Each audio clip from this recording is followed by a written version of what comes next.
Mirada Económica. Hola, ¿cómo les va? Mirada Económica en el aire. Media hora de conversación dedicada exclusivamente a la economía a través de la pantalla de Canal 24 Horas en un mes de febrero que despunta, pero con malas noticias. Tuvimos noticias del IMASEC, lamentablemente muy por debajo de lo que se esperaba. También durante esta semana hemos tenido cifras de empleo, cifras que no son positivas. También reunión de política monetaria del Banco Central que intenta, mediante el recorte de la tasa de interés, inyectarle ritmo a nuestra economía. Pero vamos a comenzar esta mirada económica, vamos a profundizar en los temas que yo les dije, pero antes vamos a profundizar en una discusión que está hace casi un año y medio en el Congreso. Hablamos de la ley corta de ISAPRES, que sigue dando que hablar y que para el gobierno, los términos que ha sido aprobada en el Senado, infringe la Constitución. Acudir al Tribunal Constitucional es parte de la ofensiva de un grupo de senadores por un tema que será retomado en marzo en la Cámara de Diputados y Diputadas. Tras 9 meses de tramitación, el Senado despachó uno de los proyectos más polémicos del último tiempo, la ley corta de ISAPRES, que en pleno receso legislativo sigue dando que hablar. Porque a 2 días de su despacho y apuntando a una indicación presentada por la oposición, el gobierno insistió en sus cuestionamientos. Infringe la Constitución en 2 sentidos. Uno, porque afecta la iniciativa exclusiva del presidente, y en segundo lugar, porque supone infringir la regla del artículo 76 de la Constitución sobre el cumplimiento de las sentencias judiciales. La llamada mutualización o rebaja de la deuda fue el fundamento de sus declaraciones. Y es que con la aprobación de este artículo, el monto calculado por la Superintendencia de Salud, que superaba los $1.000 millones, queda en menos de la mitad. El motivo por el que hoy en el Congreso se habla de perdonazo y por el que 17 senadores acudirán al Tribunal Constitucional. Se inmiscuyeron en atribuciones que son privativas del presidente de la República, como es la seguridad social. Y segundo, porque lo que ocurre con este perdonazo va en el sentido contrario de lo que fue el fallo de la Corte Suprema. El exministro de Salud y coordinador del Comité Técnico para la Ley Corta en el Senado, Emilio Santelices, se refirió a las críticas en torno a la mutualización. Al recurrir al Tribunal Constitucional están dando la espalda a su propio gobierno y a los miles de pacientes que ven con preocupación la sola posibilidad que se deban suspender sus tratamientos médicos. En marzo, la ley corta de ISAPRES comenzará a ser analizada en la Cámara de Diputados y diversos sectores ya fijan posturas. Sobre aumentos de planes sin tope tampoco corresponde, porque es cargarle la mano solo a los usuarios. Pero falta un elemento en la discusión, que es que paguen los dueños de las ISAPRES. Nosotros en la Cámara de Diputados nos vamos a preocupar no tanto de la situación de las ISAPRES, sino que de la situación de quienes hoy día se atienden en ellas y que finalmente, si no hay sistema privado de salud, pudieran quedar en el total abandono, teniendo que derivarse al sistema público de salud, que hoy día simplemente no da abasto. Como presidente de la Comisión de Salud, pondremos todos, pero todos nuestros esfuerzos para revertir estos retrocesos que propuso el Senado. Desde el Ejecutivo fueron enfáticos, esperarán el desarrollo del trámite en la Cámara de Diputados antes de acudir a otras instancias que permitan modificar este proyecto que busca la fórmula para que las ISAPRES cumplan con el fallo de la Corte Suprema para la devolución de cobros excesivos a sus usuarios. Ya volvemos a Mirada Económica, lo decíamos en la presentación, tenemos hartos temas para conversar: desempleo, crecimiento económico, tasas de interés. Estamos aquí en el estudio con el economista y director del Observatorio Económico de la Universidad Diego Portales, Juan Bravo. Juan, bienvenido a Mirada Económica, un amigo de la casa, ¿cómo te va? Hola Andrés, muy bien, muchas gracias por la invitación. Juan, partamos hablando de desempleo. Durante la semana conocimos cifras entregadas por el INE. Pasemos a revisar la primera gráfica para entrar en calor con la conversación. A ver, 8,5% el mes de octubre-diciembre o el trimestre de este año. Vamos con la siguiente estación. Hace un año era 7,9, es decir, un crecimiento de poco más de un punto si comparamos con un año. Hay que comparar siempre un año atrás por el tema de estacionalidad. Pero este dato es bien interesante. 9.223.135 ocupados en nuestro país. Un registro histórico. Nunca había habido tanta gente trabajando. También la fuerza de trabajo ha crecido, o sea, porcentualmente es menor que antes de la pandemia. Pero ¿cómo entender estos números de primera mano, Juan, este 8,5? ¿En qué momento está el empleo en nuestro país? Hoy día estamos en un momento donde el mercado laboral sigue muy debilitado. Lo que ¿cierto? Con esta cifra de 8,5% ya llevamos 14 meses consecutivos de alza anual en la tasa de desempleo. O sea, llevamos mucho tiempo y a un periodo muy prolongado con alzas. Eso tiene que ver con que se crean empleos, pero no a un ritmo lo suficientemente dinámico. O sea, ¿cierto? hay una demanda mayor que la oferta. En el fondo, claro, se está incorporando mucha más gente al mercado laboral que quiere participar en el mercado laboral que los puestos de trabajo que, en definitiva, están disponibles, ¿cierto? Entonces, el empleo crece al 2,9% anual, pero la fuerza de trabajo creció al 3,6% anual. Entonces, eso significa que hay personas que se van a incorporar, que quieren participar en el mercado laboral, pero que no encuentran trabajo, ¿cierto? Y por eso entonces se produce esta alza en la tasa de desempleo. Y estos bajos ritmos de creación de empleo tienen su raíz, ¿cierto?, en la debilidad de la actividad económica. Hoy día tuvimos datos bastante desastrosos. Que lo vamos a conversar después justamente porque todo va amarrado, claro, en el fondo. Pero obviamente reflejo. ese es el factor fundamental detrás de esto, ¿cierto? Tenemos un crecimiento realmente muy bajo. Que pensábamos, ¿cierto?, que iba a ir de menos a más, pero hasta ahora no está siendo así. Y eso se ha reflejado en el empleo, en particular en la generación de empleo asalariado formal en el sector privado. Este es un indicador que es bastante esencial de ir monitoreando, porque el crecimiento económico está directamente asociado a ese tipo de empleo. Entonces, cuando uno ve que la generación de empleo asalariado formal en el sector privado está muy débil, eso es un reflejo automático de que el crecimiento económico está muy débil, y de hecho justamente por eso no es sorprendente que ese empleo no esté repuntando, porque hoy día justamente las cifras de crecimiento nos están confirmando que no está ocurriendo finalmente ese repunte aún. Yo recuerdo la última vez que conversamos, tú nos decías con otra medición que también no era buena, que llamaba la atención, por ejemplo, personas que estaban trabajando, que estaban buscando empleo. ¿Se vuelve a marcar ese punto que también presiona al mercado laboral? Claro, efectivamente.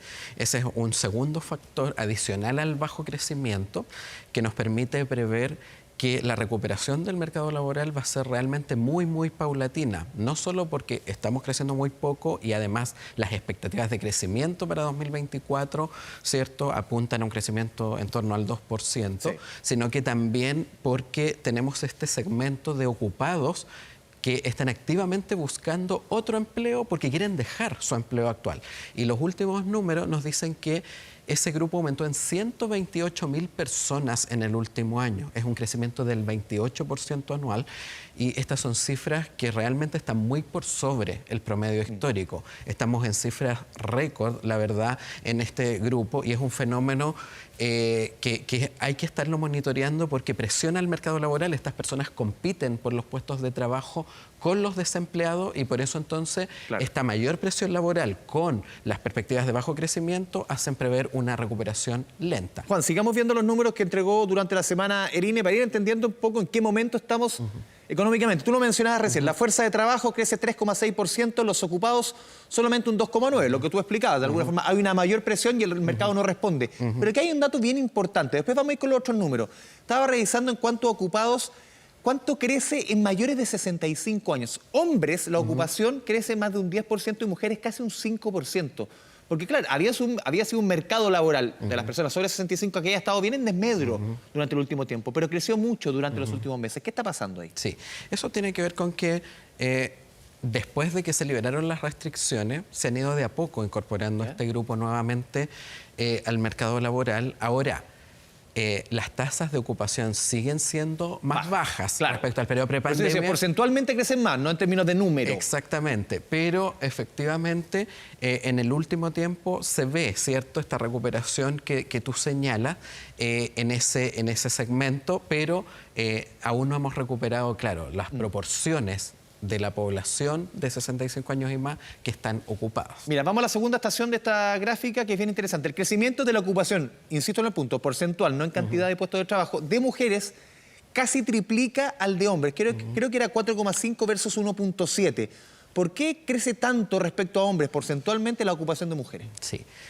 A ver, en primer lugar, la recesión moderada que tuvimos entre el cuarto trimestre de 2022 y el segundo trimestre de 2023 fue particularmente perjudicial para los hombres porque fue afectado fundamentalmente el rubro inmobiliario. Con el rubro inmobiliario me refiero a la construcción y a las actividades inmobiliarias propiamente. El que más cae, de acuerdo a la última medición. Exacto. Construcción y actividad inmobiliaria. Exactamente. De hecho, la construcción destruyó 51.000 puestos de trabajo en el último año. Casi un 7%. La actividad inmobiliaria creo que cae casi un 20%. Exactamente. Son dos rubros que están destruyendo muchísimo empleo y la construcción en particular es un rubro eminentemente masculino. Más del 90% del empleo en la construcción es de hombres. Por lo tanto, lo que está ocurriendo es que esta recesión, en particular, le afectó mucho más a los hombres porque afectó a una rama que es eminentemente masculina, ¿cierto? Eso tiene que ver con que, por un lado, subieron muy fuerte las tasas de interés, ¿cierto? Primero por el exceso de liquidez y luego por el alza de la tasa de política monetaria del Banco Central y luego por el deterioro del mercado laboral. O sea, fue la tormenta perfecta para el rubro inmobiliario porque obviamente eso afecta negativamente la posibilidad de adquirir, ¿cierto?, inmueble, y entonces esa rama se ha visto muy golpeada y eso ha golpeado particularmente a los hombres. Cuando uno ve la tasa de desempleo masculina ha aumentado en 9 décimas en el último año. La de las mujeres ha aumentado en 2 décimas. Mira. Entonces, en materia de desempleo, al menos los hombres se han visto más afectados. Ahora, es cierto que la mujer tiene un crecimiento mayor del empleo, pero ahí también hay que acotar que en el caso de las mujeres la tasa de ocupación informal está no te aumentando. adelantes. Mira la siguiente, como si hubiera estado preparado. Mira la siguiente estación de la gráfica, que es justamente lo que venía a continuación. La informalidad de los hombres crece 0,5, la de las mujeres 7,2. Claro, la ocupación crece, pero ojo si hacemos suma el número. Exactamente. Entonces, este debilitamiento del mercado laboral, si uno quiere, en el caso de los hombres se manifiesta más en desempleo directamente, mientras que en el caso de las mujeres se está reflejando mucho más en un alza de la tasa de ocupación informal, que ya está por sobre el 29% en el caso de las mujeres. Entonces, vamos volviendo a las tasas de ocupación informal prepandemia, en el caso de las mujeres al menos. Antes de entrar a las cifras de IMASEC conocidas también por el Banco Central, Juan, ¿estos números debiesen mejorar este año o con un crecimiento en torno al 2% no es un crecimiento que genere puestos de trabajo que haga aumentar estos números que hemos comentado? O mejorar más que aumentar. Algo va a mejorar la generación de empleo asalariado formal en el sector privado, que como señalábamos es la que está más alicaída. Este es un elemento bien importante porque si uno mira hoy día la composición de la creación de empleo, el que lidera es el trabajo por cuenta propia. Ahí se crean 110.000 empleos. Luego viene el empleo asalariado en el sector público, un aumento de 81.000 asalariados públicos, y luego en tercer lugar recién está la generación de empleo asalariado formal en el sector privado. Entonces, este crecimiento lo que debiera hacer es que algo va a estimular la generación de empleo asalariado formal en el sector privado, pero sigue siendo bajo. Por lo tanto, lo que uno podría prever es que el trabajo por cuenta propia va a seguir teniendo un rol relevante y entonces vamos a tener una recuperación, pero muy paulatina en el tiempo. O sea, aquí no debiéramos esperar mejoras abruptas, repentinas de un día para otro, sino que se va a ir notando muy gradualmente la recuperación del mercado laboral, porque son ritmos de crecimiento muy bajos. Entonces, es cierto que es mejor que lo que vamos a tener lo que tuvimos en 2023, es un poquito mejor, pero no tiene la suficiente fuerza, ¿cierto?, para generar una mejora demasiado notoria. Vamos a hablar ahora de crecimiento. Lo decíamos en la presentación, las cifras que entrega el Banco Central, que fueron un balde de agua fría para el mercado. Lo pasamos a revisar la siguiente gráfica para ver los números que entregó el Banco Central. Una caída de 1% en diciembre. ¿Por qué es un balde de agua fría? Lo vemos en la siguiente estación. ¿Por qué? Porque las expectativas habían entre una caída de 1.1 hasta la mejor 0.5. Nada era bollante, nada espectacular, pero estamos en el margen de abajo de las expectativas. Y vamos con la siguiente estación, que esta es una mala noticia para el gobierno. Se esperaba un año cerrar un 0%, pero si cierras con un signo menos, al final, inmediatamente, comunicacionalmente, es una mala noticia. 0,2% preliminarmente, porque falta que Cuentas Nacionales del Banco Central cierre este número definitivo, pero preliminarmente es una caída de 0,2% de la economía para el 2023. ¿Cómo ves estos números y este concepto que decía medio futbolístico, este balde de agua fría para la economía? ¿Se esperaba más? Absolutamente un balde de agua fría. La verdad es que todos, yo creo, esperábamos algo un poco mejor, ¿cierto? Y esperábamos más bien que el año terminara en cifras del 0%, más que una caída de 0,2%. ¿Por qué este dato es bien preocupante? Porque nos estamos comparando con diciembre del año pasado. Que era bajo. Que era bajo y... Se suponía que estos meses iban a ser más positivos. Exactamente. De hecho, el cuarto trimestre de 2022 fue el peor de esta recesión que tuvimos. Fue el más bajo. Por lo tanto, realmente teníamos una base de comparación muy poco exigente y solo por eso debimos haber crecido. Por lo tanto, esto revela que realmente la economía chilena de momento no está levantando cabeza, que sigue muy debilitada, ¿cierto? Y por eso las cifras del mercado laboral, ¿cierto? De verdad son muy nítidas en mostrar que no está ocurriendo ese mejoramiento de la actividad. Por eso sigue tan debilitado el empleo asalariado formal en el sector privado. Entonces, realmente esto es una sorpresa muy negativa. Juan, antes de ir a la pausa, porque a principios de año se hablaba de recesión. Claro, no sé si hay recesión. El gobierno hace algún tiempo hablaba de recuperación para este año. Sí. ¿Cuál es quizás el concepto que más calza para este momento? Para mí siempre hubo una recesión. Para mí una definición de recesión técnica es que haya 2 trimestres consecutivos de caída de la actividad económica y eso se cumplió. Porque tuvimos 3 trimestres consecutivos. Pero este momento, el de Pero ahora, con esto se cumpliría otra de las definiciones de recesión, que es que en un año completo, ¿cierto?, uno tenga un número negativo y eso también se cumplió. O sea, en definitiva... yo creo que ya no hay duda, ¿cierto?, de que tuvimos una recesión. Los que negaban que hubo una recesión antes, finalmente esto terminó determinando que sí la hubo. Por lo tanto, claramente el año, este fue el costo, ¿cierto?, que tuvo que pagar la economía chilena por el ajuste para que volvamos a una inflación baja y estable. Justamente vamos a ir a la pausa con Mirada Económica, estamos conversando con Juan Bravo y a la vuelta vamos a conversar de tasas, la decisión del Banco Central de recortar con fuerza la tasa de interés.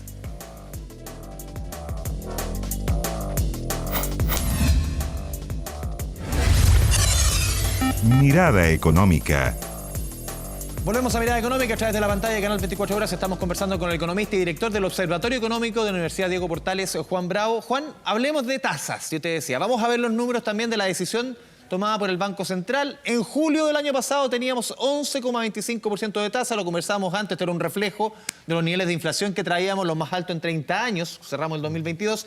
A ver, diciembre ya estaba en 8,25, esta última reunión cae a 7,25. A ver, la siguiente estación, y esto lo hemos visto y lo hemos conversado varias veces, esto afecta más a los créditos de consumo, no tanto a los hipotecarios, pero nos vamos con esta caída, porque muchos esperaban una caída más agresiva, tomando en consideración, y lo dijo el Banco Central, que la inflación parece que no es tema, incluso se adelanta llegar al rango del 3%, que es el rango meta, incluso se adelanta el llegar a esta tasa neutra, dice el Banco Central, por lo menos el segundo semestre llegaríamos a este 4%. ¿Qué señal manda el Banco Central con una caída menor de la que esperaba el mercado? Y también un último elemento, la próxima reunión es en abril, o sea, va a pasar un buen rato sin reunión de política monetaria. Sí, a mi juicio la baja de tasas de interés fue bastante conservadora, considerando, ¿cierto?, toda la evidencia. En primer lugar, la inflación ya está en el rango meta del Banco Central. Es cierto que siempre puede haber algún riesgo de algún rebote, pero con las cifras de IMASEC que conocimos hoy, o sea, claramente no vemos un riesgo por el lado de una actividad pujante, ¿cierto?, que vaya a empujar los precios al alza. La inflación se ve controlada y tienes un crecimiento que está más bien apretado. O sea, ¿era el escenario ideal para apretar el acelerador? Exactamente. O sea, estos antecedentes, conociéndolos el Banco Central, a mí por lo menos me sorprende que no haya decidido bajarla más y, como dices tú, además considerando que la próxima reunión ya es en abril, ¿cierto? ¿Qué puede pasar a que el Banco Central decida ser más cauto? Bueno, una de las consecuencias, ¿cierto?, es que nos retrasamos más, en definitiva, en estimular el consumo y la inversión, ¿cierto? Que es, en definitiva, cómo afecta la tasa de interés al gasto. Entonces, ahí tenemos un tema de que va a enlentecer la recuperación. Consideremos que la tasa neutral del Banco Central ellos la estiman en torno a un 4% o a un 4,5%. Y eso, por eso yo te decía antes que el Banco Central dice, a esta tasa vamos a llegar más o menos a mitad de año. Exacto, o sea, estamos hablando que recién estaríamos llegando para el segundo semestre, y eso puede ser un poco tarde, considerando, ¿cierto?, esta extrema debilidad de la actividad económica, la situación del mercado laboral. Entonces, esperemos, ¿cierto?, que se reevalúen los antecedentes de aquí a los próximos 2 meses y veamos si es que ya en abril se deciden por una baja un poco más agresiva, pero al menos a mi juicio, y ahí yo tiendo a concordar con el consejero discrepante, sí, ¿cierto? Que fue Céspedes. Que fue Luis Felipe Céspedes, que apostaba por una baja de 125 puntos, porque creo que a la luz de la evidencia, ¿cierto?, tenemos un espacio para rebajas más agresivas. Sí, Juan, tú lo comentabas recién, y es una discusión que está instalada hace rato. ¿Con qué velocidad bajar la tasa de interés? Muchos han sostenido que el Banco Central está llegando tarde. Antes de esta decisión, yo recuerdo haber conversado acá, por ejemplo, con José Gregorio, y decía, debe haber sido más agresivo desde un inicio. ¿Qué efecto puede tener el no bajar lo suficiente la tasa de interés o con la velocidad quizás que amerita el momento? Claro, que en el fondo hoy día tenemos una inversión, por ejemplo, extraordinariamente débil, ¿cierto? Bueno, eso además en parte le suma el tema de la subejecución de gasto de capital del gobierno, que contribuye adicionalmente a la debilidad de la inversión, pero desde el punto de vista del Banco Central, ¿cierto? Esto enlentece la recuperación de la inversión. Lo más importante, ¿cierto?, es recuperar la inversión, que es el gasto que hacemos en la compra de bienes que permiten incrementar la capacidad productiva futura de la economía. Y eso entonces, el riesgo es eso, de que la inversión no pueda levantar cabeza más rápido. Vamos a ver cómo terminan las cuentas nacionales cuando salgan en marzo, ¿cierto?, del año 2023, pero todo indicaría que tendríamos alguna contracción de la inversión en 2023, una caída. Y ese es el problema, a mi juicio, más grave, ¿cierto? Si bien la baja de la tasa de interés también ayuda a estimular el consumo, a mi juicio es no poder estimular la inversión el problema más serio. Para ir cerrando, Juan, hemos hablado de crecimiento, hemos hablado de inflación, hemos hablado de empleo. ¿En qué momento está nuestra economía? Sí. ¿Crees tú? No, es un momento claramente de fragilidad de la actividad económica. Era parte, ¿cierto?, del ajuste necesario, ¿cierto? O sea, parte de este menos 0,2 que conversamos antes, el apriete cinturón que pega el Banco Central. Exactamente. Innecesario. O sea, en definitiva, el año 2021 tuvimos un crecimiento que estuvo muy por sobre nuestra verdadera capacidad de crecer. Un atleta dopado. Fue exactamente, ese es un buen símil, ¿cierto? Uno puede aumentar la musculatura haciendo ejercicio de manera disciplinada o lo puede hacer con esteroides. Bueno, cuando lo hace con esteroides, ¿cierto? Después viene, ¿cierto? Esto se desinfla, no sirve, no es sostenible, y eso es lo que ocurrió en el año 2021 con la economía chilena. Crecimos alto, pero de manera artificial, y eso entonces generó este desequilibrio, ¿cierto? No alcanzó, la producción no era lo suficientemente rápida para absorber tal cantidad de demanda, suben los precios, ¿cierto? Y el Banco Central tiene entonces que aplicar esta política monetaria contractiva para reducir la inflación. Este es el pago de la cuenta de esos desequilibrios. Pero justamente hoy día, ¿cierto?, creo yo que hay un llamado al Banco Central. O sea, ese trabajo lo hizo muy bien, digamos, ya estamos en el rango meta, y por eso creo que ya es momento de ser un poco más agresivo en poder bajar la tasa para contribuir, ¿cierto?, a mejorar la actividad económica. Juan Bravo, te agradecemos este espacio con Mirada Económica Gran 24 Horas. Muchas gracias. Muchas gracias a ustedes, encantado. Y a todos ustedes, muchas gracias por la sintonía. Nos vemos en una próxima oportunidad en este espacio dedicado exclusivamente a la economía a través de la pantalla de su canal de noticias. Chao, chao.